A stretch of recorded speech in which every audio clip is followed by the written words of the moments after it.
Assimi Goïta, l'homme fort de la transition malienne. Acculé de toutes parts par la communauté internationale et la CEDEAO qui l'accuse de vouloir instaurer une dictature au Mali, Assimi Goïta a fini par lâcher un message fort et éloquent qui va t'aider à tenir face à tout type d'adversité et à poursuivre tes rêves jusqu'au bout.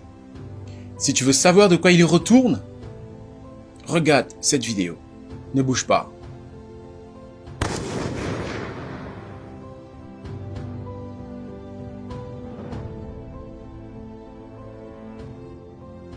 Je suis un mortel, je ne suis pas parfait, j'en suis conscient. L'histoire me jugera un jour, mais en attendant, je demande juste votre soutien. Je n'ai pas choisi ce destin, il s'est imposé à moi, Dieu sait ce qu'il fait. J'irai jusqu'au bout, mais si je meurs avant d'atteindre mon idéal à tous, continuez le projet sans moi et posez les jalons du changement avec mon sang et ma chair. Aucun sacrifice n'est énorme pour ce pays. Je ne suis pas Thomas Sankara, ni Jerry Rawlings. Je suis Assimi Goïta. Souvenez-vous de moi comme un réformateur, pas d'un révolutionnaire. Souvenez-vous de moi comme le porteur d'espoir du peuple, celui qui est venu quand votre sang fut versé pour votre désir du changement. J'irai jusqu'au bout de ma mission. Je ne la trahirai jamais. Je ne trahirai pas votre confiance. La mort ne me ferait pas. Je l'ai côtoyé au quotidien sur le champ de bataille. C'est l'échec qui m'effraie. Si la mort m'épouse sur le chemin de cet idéal, ne me pleurez pas. Ne faites pas de ma tombe un sanctuaire. J'ai fait ce que je croyais juste pour mon pays. Je l'ai fait pour moi, mais je l'ai fait pour vous aussi. Je suis Assimi, l'homme qui sourit chaque jour avec la mort.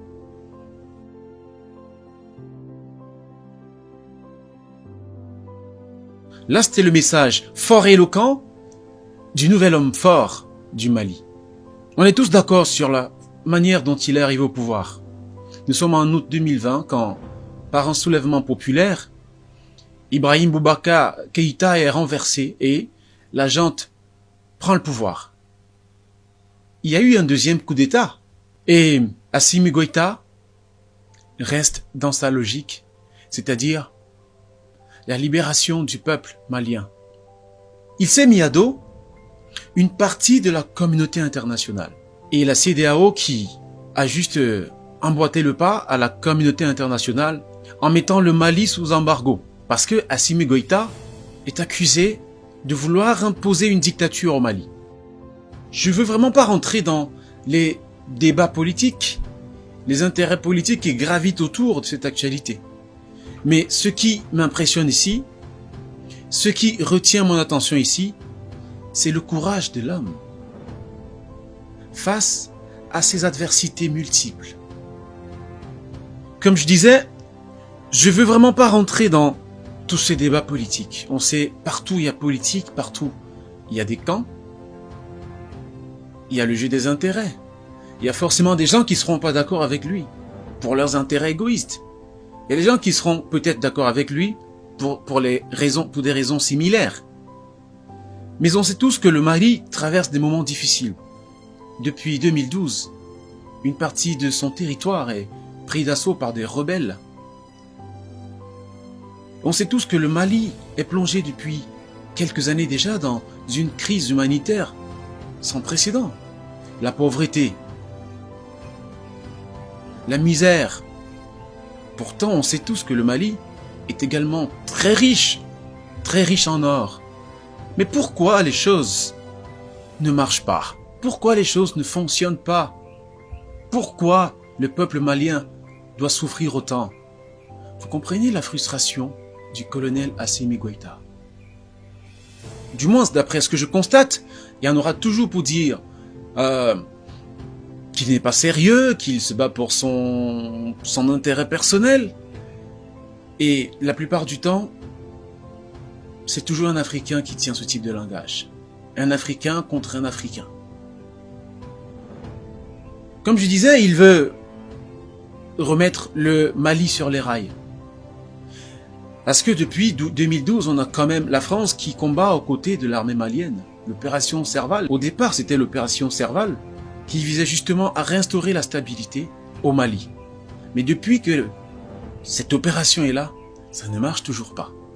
Alors Assimi Goïta a dû penser qu'il fallait faire recours à d'autres partenaires, notamment la Russie et la Chine. Et la France, malheureusement, a l'impression que Assimi Goïta veut l'écarter du gâteau malien, pour ainsi dire. Je ne sais pas quelle distinction vous faites entre la démocratie en Afrique et la démocratie africaine. Personnellement, je pense que l'Africain aujourd'hui aspire au développement. C'est ce qui compte pour lui, le développement. Et qui dit développement économique. Parce que la vraie liberté, c'est la liberté économique, c'est la liberté monétaire. Ce n'est pas la liberté des papiers, c'est pas la liberté de façade. La vraie liberté, elle est économique, elle est monétaire. C'est ça la vraie liberté.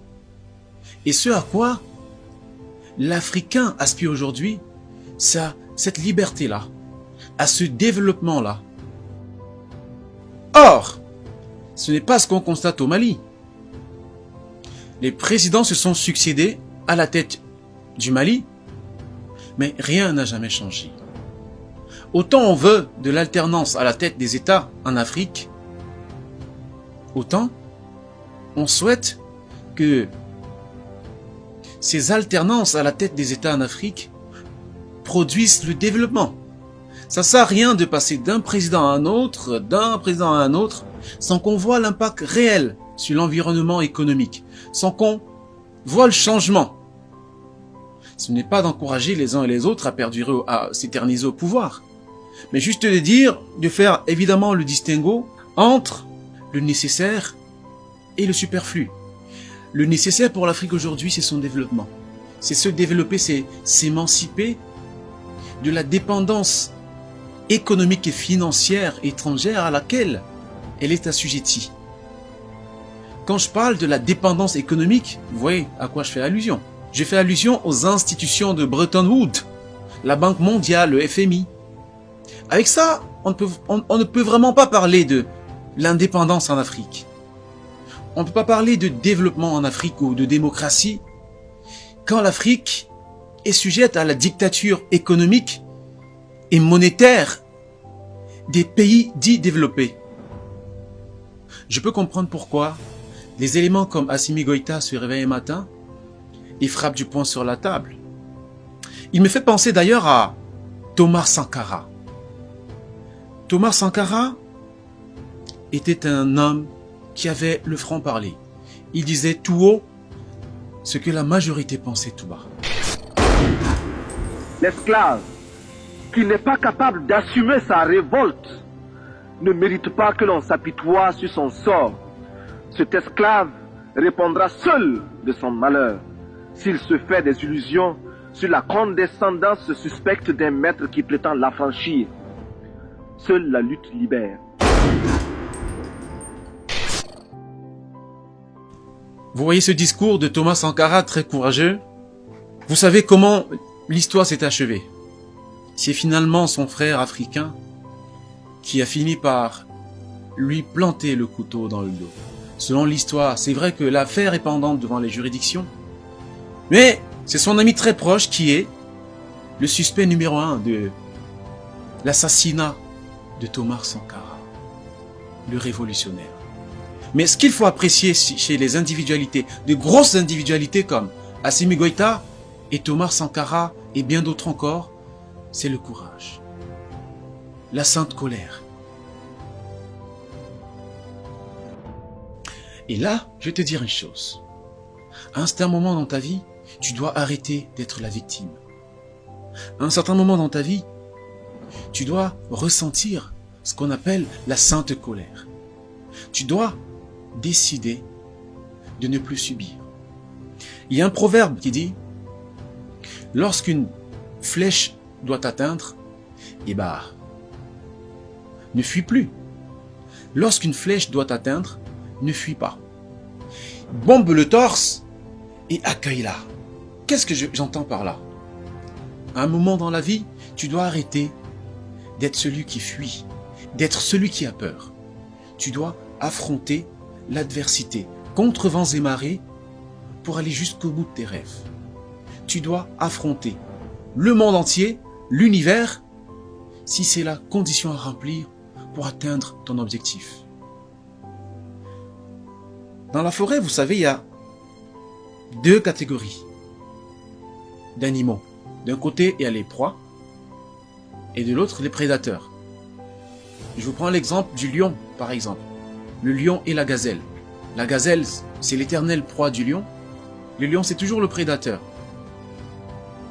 À toi de choisir ton camp. Est-ce que tu es la gazelle ou le lion? Si tu as toujours été la gazelle, à un moment, décide d'être le lion. Essaye autre chose. Tu verras que la peur changera de camp. Et c'est le message qu'Assimi Goïta ainsi que tous les autres révolutionnaires ont voulu faire comprendre aux Africains, et à toi particulièrement. En fait, ta peur est due au fait que tu ne connais pas tes forces. Tu ignores tes forces. Réveille-toi et prends ton destin en main. L'émission touche à sa fin. Merci d'avoir regardé. Mais avant de partir, lâche ce message en commentaire. Contre vents et marées, j'arrête d'être la victime. Désormais, je prends ma vie en main. J'arrête d'être la victime. Désormais, je prends ma vie en main. Abonne-toi, partage et surtout, active la cloche de notification pour ne rien louper. À très bientôt.